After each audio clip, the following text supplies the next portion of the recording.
Good day, everybody. Welcome to part 2 of the general build series, or in other words, the Mudbuster episode. The hurricanes moving in has pushed out the stifling 100+ degree temperatures, and I was able to get back out to the shop for a little while.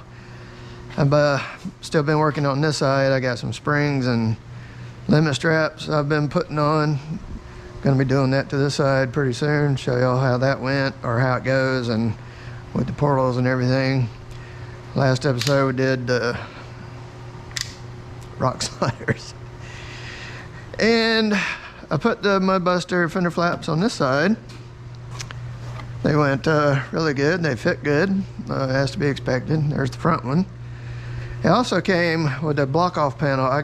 There's like a couple of different versions of the kit. You can get different widths. They have like a 3, 4, and a 5-inch. The 5-inch was recommended for machines with portals, so because the portals are 5 inches wide, obviously. So I did the 5-inch ones, and I got a little bit of an upgraded kit that come with these block off plates here to help close up the bottom of this fender well area. Polaris did a fantastic job with these machines at closing out these fender wells, especially in the front, but for some reason they left a big hole right here. So these guys took it upon themselves to make a nice little cover that takes care of that. They are held on with these locking push pins. They're good size ones. The older ones I had on my 900 used screws that went straight in there. They switched to these. I'm not sure the reason for that, but there's a bunch of them, and I imagine it's going to hold pretty well. These things are known for being tough and for not coming off. Pretty much the entire fender is held on with them push pins. So these are a smaller diameter. These are much larger. I don't know if that's going to make a difference, but probably if you tear this off, you're going to do, the fender's going to be trying to come off with it too. So if you get into that, then you got other problems as well. But anyway, let's go ahead and move to the other side, and I'll show you how I did it. All right, so the kit I got from mudbusters.com, I bought them directly from them online. General XP 1000 combo. It came with a ton of these little push pins, way more than what the kit needs. So if you do end up losing a few on the trail, you got something to replace it. Here's a little tube clamp for the fender block off, a little add-on plate, and we'll go through that when I get to that piece, but little stickers, and of course some instructions. Now, I do have to say the instructions do need a little bit of some revision. There's conflicting information here and there, just typical like sentence structure problems and things like that, spelling errors. But the main thing, and now I'm not knocking the product, these are fantastic, but the instructions do need just a little bit of refinement. In one part of the instructions, the first part you get to when you're reading through them tells you to use a 21/64 drill bit, which is what this is. But later in the instructions you come across where it tells you to use a 5/16. And this drill bit does not fit these holes. It almost does, but not quite. So these have been drilled 5/16. And what I believe was going on is they put them on with this, and then had some people manage to rip them off, and then obviously those people are going to complain because that's how people are. And then they brought the size of the hole down to 64s to try to help keep people from tearing them off. But then they tell you that it's going to be really hard to push these pins through the fender, and you may need to use like the head of a screwdriver or something in order to get it to seat. I'm not too keen on that, and to be perfectly honest, I would rather rip this off of the machine and let it come loose from the fender before it holding on so tight that the fender goes with it, because these are pretty much held on by these same type of push pins and just a smaller diameter. So now if it becomes an issue where they do just come off a little too easy, it'd be a simple thing to just come back and put a screw right next to every one of these push pins. But there's a lot of push pins and I don't see it being an issue. So what I ended up doing is just taking my 21/64 and just opening each of these holes just a little bit, probably to the original size.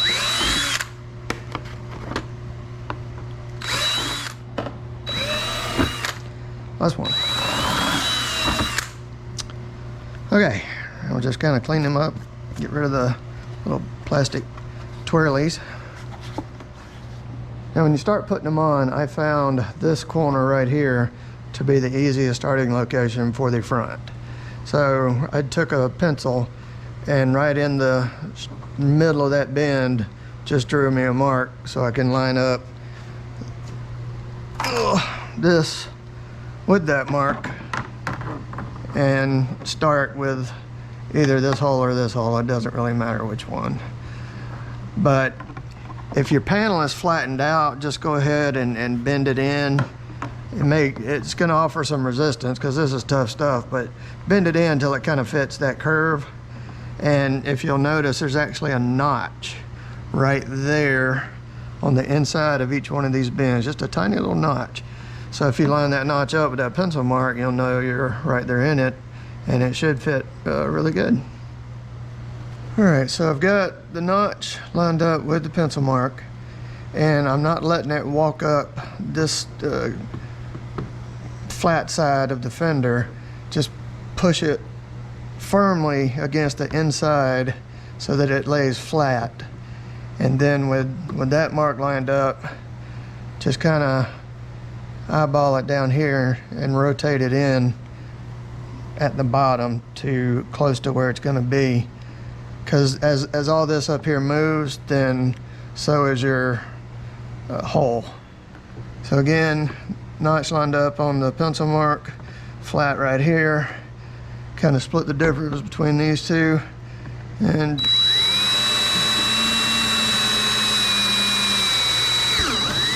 drill your hole. Don't put a lot of pressure on that. You don't want it to shoot and go out the other side, or even just put a divot on the top of your fender sticking out. It's also a good idea to go ahead and have a pocket full of these right here where you're working, unlike what I just did. So we got the first hole, insert the pin, push it, pop it in place.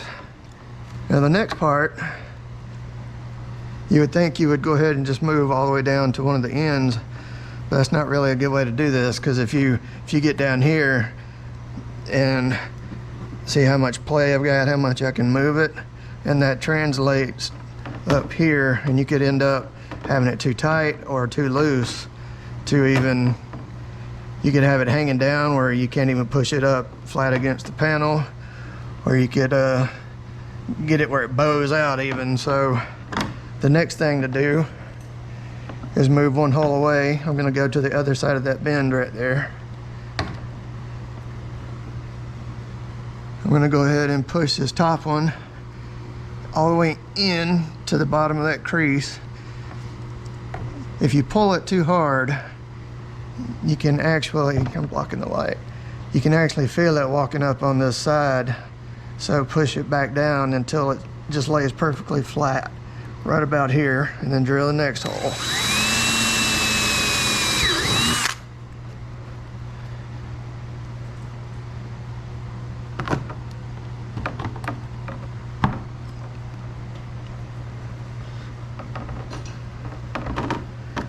Now I'm going to come back in the opposite direction. Just make sure you push it all the way up. I got it lined up down here. Drill the next one. Just be careful not to take your finger off in the process.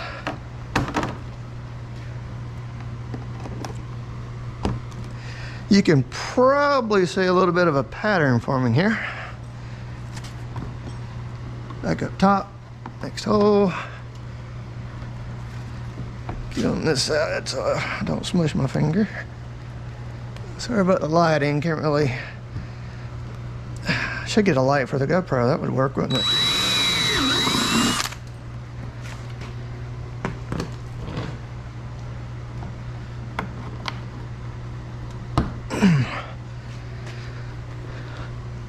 Now before these are seated, these do slide into the hole pretty nice. And once they're plugged in, these, I am able to push them in, but it is difficult. They're not just popping in easy.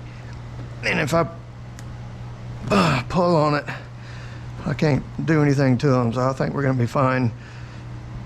But like I said, once again, if it becomes a problem, it'd be no issue.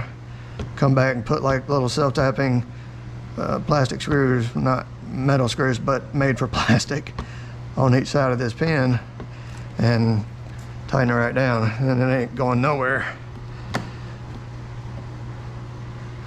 All right, I'm gonna go ahead and finish out this end since we don't have any more movement from side to side. Just flatten it out on this one.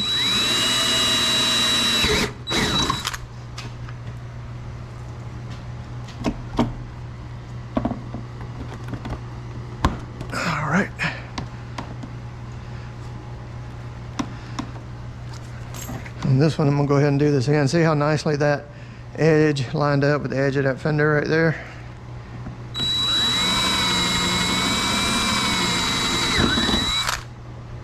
These things fit really good.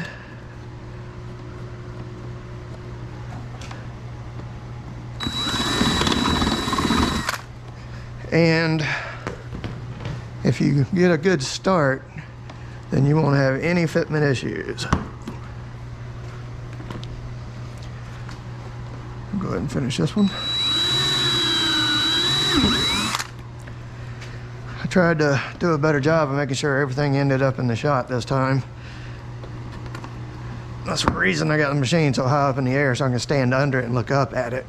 Otherwise, it would have been difficult to get everything in there. All right, now this one, I want it to go ahead and be lined up side to side at the right place down here at the bottom, which should be right there. But I still want to keep going from the top down, or from the center inwards, or center outwards.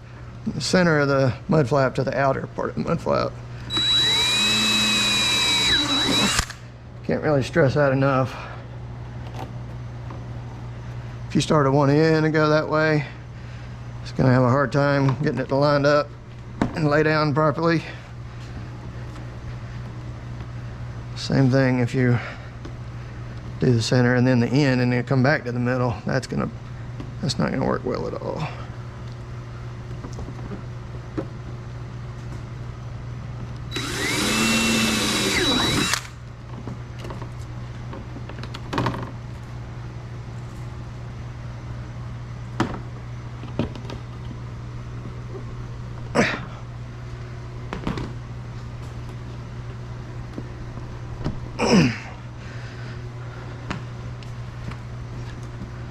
Okay, getting close to the bottom now.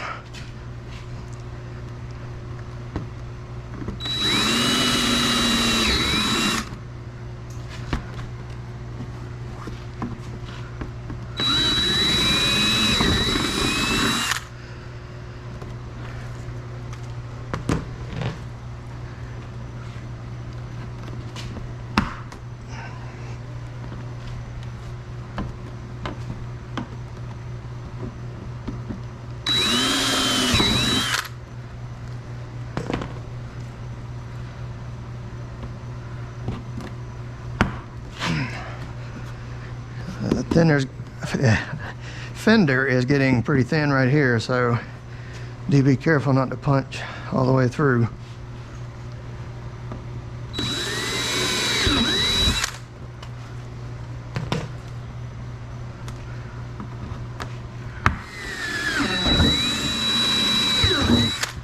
Lines up good here, lines up good all the way around. Lines up good here, rest right up against the front of that rock slider that we installed in the last episode. As you can see, we're nice and tight to the fender all the way around. All right, let's move on to the back one. Well, this one's almost flat across just from being in the shipping box. So I'll just do that and tweak the bend in it, and it lays down just about where it needs to be. So we're going to do the same thing here. I'm going to start with this bend. Already got my pencil mark. Just going to push up on this and line it up with the pencil mark.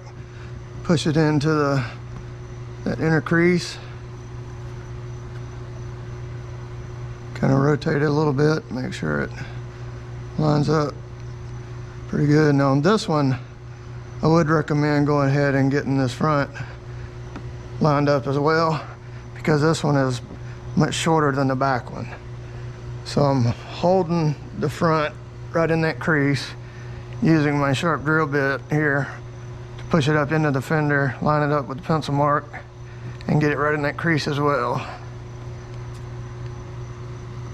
And then without letting it move, I'm gonna start that hole. And that reminds me, I did not open these up. I need to do that real quick. All right, same thing. I'm gonna pull the front right where I want it. Make sure this is seated back here, and then drill it. And we're gonna put in our pin before we move to the next one. So every hole that we drill will be lined up.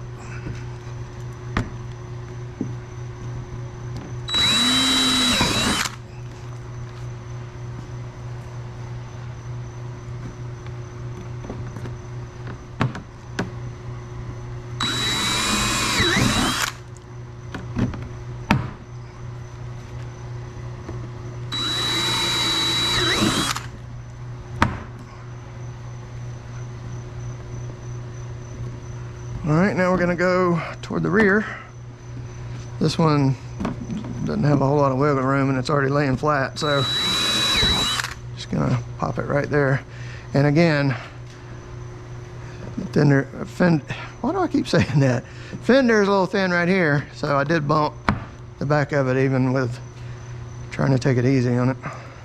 So looking at how I lined it up on this one, this is the same starting corner, and everything is lined up just the same on this end and along this edge.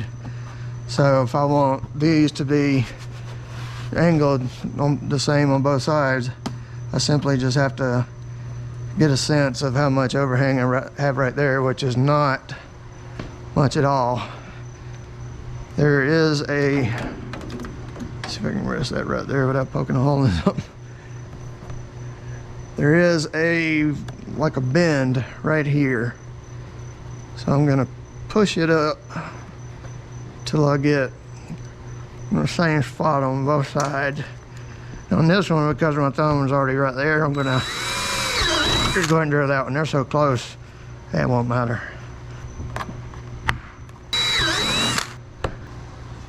I may actually do one right here. They didn't have any down that whole radius, and there's a little bit of a gap there. I wonder why they didn't include one right there. Let's get about the halfway point, get fairly close to the edge so that we're a good ways inside that fender. Drill us another hole. Oh, still got some in my pocket.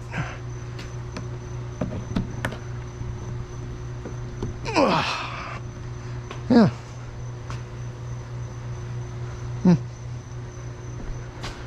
I'll do that to the other side.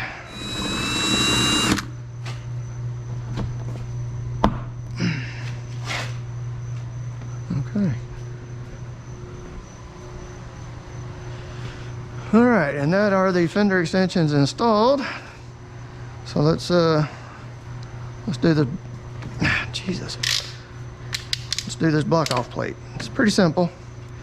The clamp can be slightly tricky though.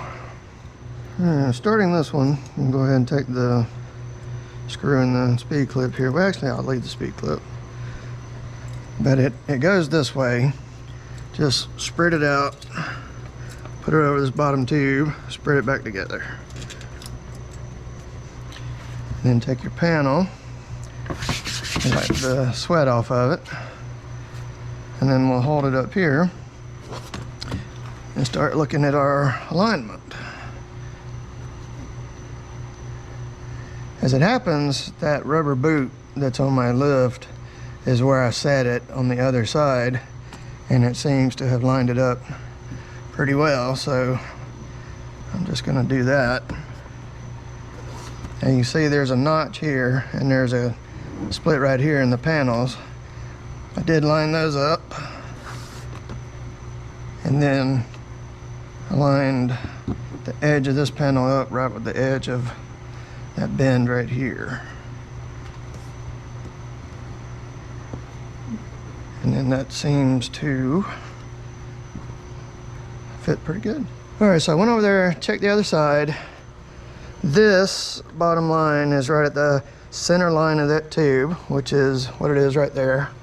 And this notch I have right in this corner, and that appears to be exactly how it's supposed to be.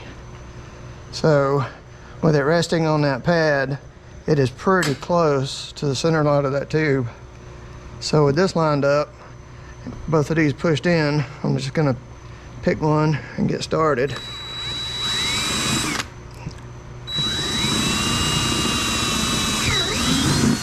All right, that one started. I'm gonna go ahead and go down this side. There's a notch here. It's lined up with the edge of that panel here, which lets us sit right on the center line of that tube. So same thing, got it all lined up.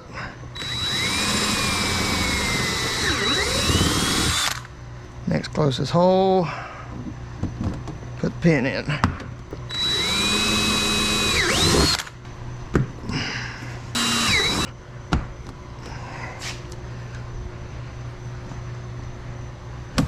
Then we're going to go ahead and go around the corner. You're going to have to kind of help support this too, because it has no support behind it.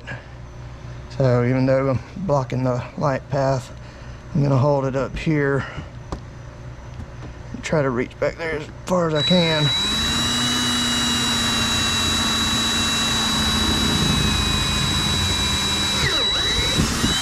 I drill that hole very slowly, so you're not, if you push this way far back while you're drilling it, the hole is not going to line up. It's going to walk off toward the bottom of the panel if you're pushing it in too far. And you're probably going to have to reach back there and hold it while you seat the pin. Let's finish these three.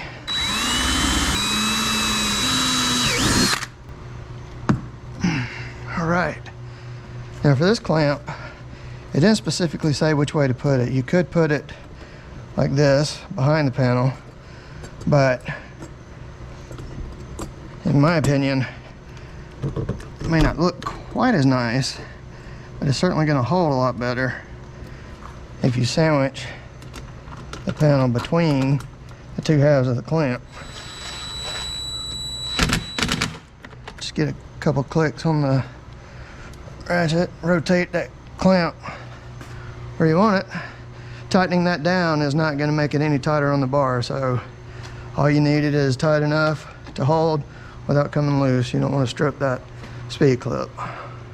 All right, that is a job well done, if I do say so myself. And I just did. So they look really nice, and they're gonna, in the wet conditions, they're certainly gonna keep all the fling from the tires from getting all over the side of the machine, the side windows, or even inside. Highly recommended. Like I said, they come in different sizes, at least for this machine. I don't know about Razor. Installation for Razor is going to be very, very similar, if not the same. I haven't put any of the newer ones, but it will be very close to the same. Chances are, though, the back ones are going to come on around to about here, or even right down here on a Razor, because they don't have a dump bed. Hopefully this will help you get some relief from sprayed in the face with front tire mud, or the back of your head from rear tire mud. And thanks for watching. I will see you in the next video.